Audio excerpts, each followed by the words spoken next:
The witness list in the Dominion versus Fox News $1.6 billion defamation lawsuit has got some major big hitters added to it.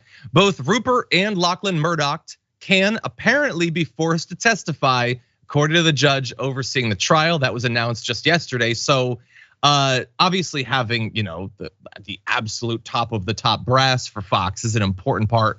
Testifying is an important part of this. But as we'll get to, they also have figured quite prominently in some of the text and email revelations that have come out of this, and I can't wait to see them asked about some of the things they said in the wake of the 2020 election. But it will not just be the ownership.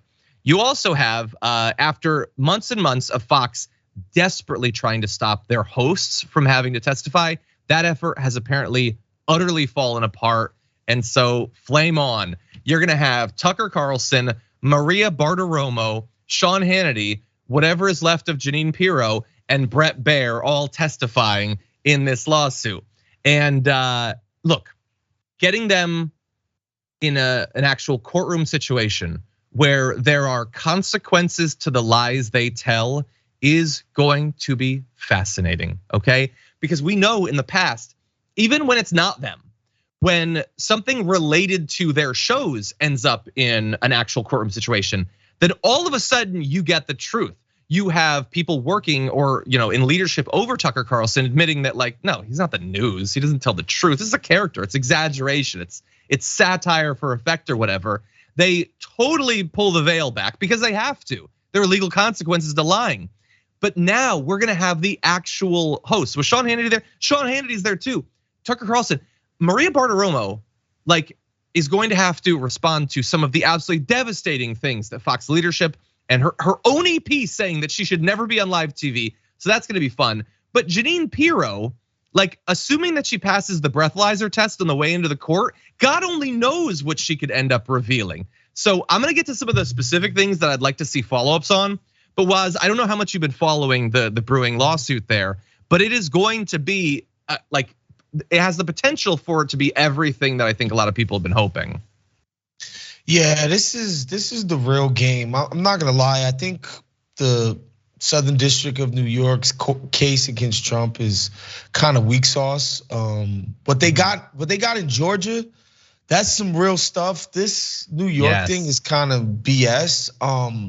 This Fox News case is real. This is real. This is the real game. Because the only thing these folks ever respond to is the threat of losing money.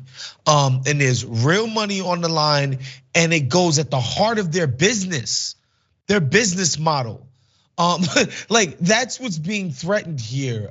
For years, we've all talked about how these guys sort of walk the line of being a news network, and by that we just mean they're not a news network. They're just not. Yeah. They have the patina of one. They put up fancy chyrons, and their hosts wear these very bespoke suits and dresses, but they do not operate as a news entity. And to have their emails and phone records subpoenaed, and to see how these people actually correspond to each other, as it pertains to the work that they're doing, this is the ball game, John. This is huge. Yeah, I mean, and the $1.6 billion, I would imagine you have to run a lot of MyPillow ads to generate $1.6 billion in revenue. A lot of penis pills got to get sold. Mm-hmm. A lot of Roseanne Barr specials have to be produced and promoted. Yeah, man, they're oh God, what a business model. So yeah, I agree. I think that this is theoretically an existential threat. That said, it is Fox News. They're powerful. They're well connected. So please do not go into this expecting that they're done. First of all, because generally things don't end up the way they should. Second of all, because if they were destroyed, whatever came after them would definitely be worse. For more political news breakdowns, interviews, stories of activism, and me trying my hardest to care about the occasional big celebrity news story, subscribe to our YouTube channel at youtube.com/thedamagereport. And you can ring the bell wherever it is so you don't miss anything.